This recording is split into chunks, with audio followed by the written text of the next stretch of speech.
So we've had shadowing, right? Now we're going to look at responding.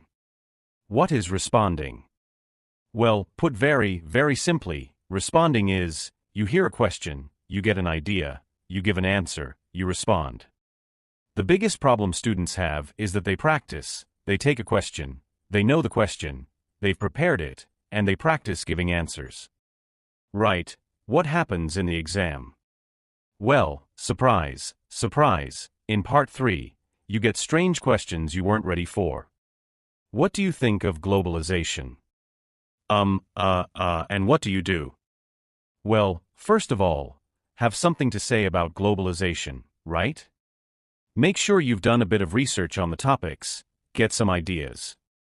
If you don't know, you can always say, oh, I haven't thought about that, let me see, right? Use a time filler to gain time. Let me see, right? Use a time filler to gain time. But the most important thing is that in your practice, as well as looking at these topics, right, you need to practice responding. Because in part 3 in the exam, the biggest problem students tell me is they don't have an idea. I didn't know what to say, I wasn't expecting that, I just couldn't get my ideas out and speak. So you need to practice responding where you hear a question, you've got no idea what it is, you get an idea quickly, and you answer. Right, it's a bit of pressure. But as I mentioned before, a bit of pressure is good in your practice. Now you can do this if you have a speaking partner really effectively. Right, so what you do is one of you says, I'm going to bring into our next session 5 questions, and you don't know what they are, and the other person does the same. You come into your session, and you ask each other these surprise questions. And it's a shock at first, but it's like anything, it's like going down the gym, you just practice this, and you build up the skill. If you haven't got a speaking partner, you can do a bit of practice on my YouTube channel. Right, if you know my YouTube channel, right, English spoken stories hidden away in the playlists, go on the playlists, there's lots here that you've probably never seen, and at the very bottom, you'll see 2 episodes which very useful for you. Right, and then the next question, let me just play it for you, and you'll see, let's press shuffle. And it plays automatically. Do you like your hometown? Oh, that's a good question. Do I like my hometown? Yeah, I think my hometown, Manchester, which is up in the north of England, is a very attractive place. There's lots of restaurants and shops. It does attract quite a few tourists as well, and they often come in to see the industrial landscape or the football pitches. We have a famous football team called Manchester United, and Manchester.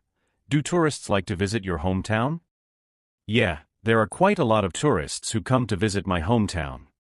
So you see what's happening, right?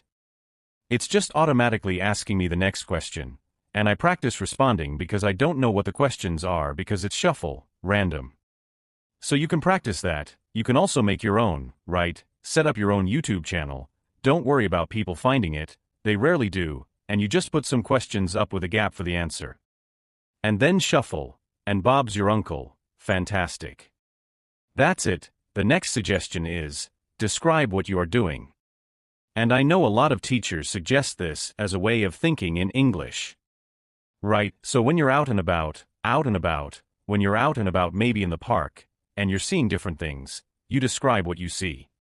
Now I suggest you start with words, right? So there you are, out and about in the park, and you see, oh, bicycle, person, path, trees, bag, woman, phone, and you're using words, right, and then, right.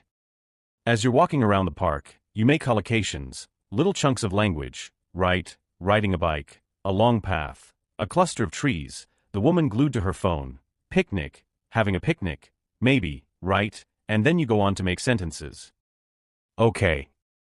This is a bit like that we mentioned earlier, the prepare, practice, present, so you're going from words to collocation to sentences, right? Oh, there's a man strolling in the park, there's a woman riding a bike, and also, there are lots of trees, there's a woman glued to her phone, and she looks like she's about to have a picnic, and you go on and on and on, right? Great, you can do it in any context, you can do it at home or when you're out at the shops, wherever. Now you may think, and you may say, yeah, but Ariel, you can't go around the streets talking to yourself, people think you're mad. Well, yes and no, right? Nowadays. Put these on, right, nowadays. People walk around, and they're on the phone, and like, hello, yeah, John, yeah, I'm in the park actually, yeah, it's lovely, there's a man strolling over there, there's a woman riding a bicycle. Yeah, I'm good, how are you? Right, that's perfectly normal to be talking to yourself in the streets, right? And if you're not comfortable with that, you can pretend that you're Johnny English, right? Pretend you're a spy. Hello, yes, there's a man walking along a path, there's a woman riding a bicycle, and I think there's a woman glued to her phone, and she's about to have a picnic. Call in the police. Get Johnny English, pretend to be a spy, I don't know, it's very, very normal, but the key, speak out, and go from words to collocation to sentences. Great practice, you can do it at home as well. I mean, I'm talking about getting some fresh air nowadays. That's not so easy, right?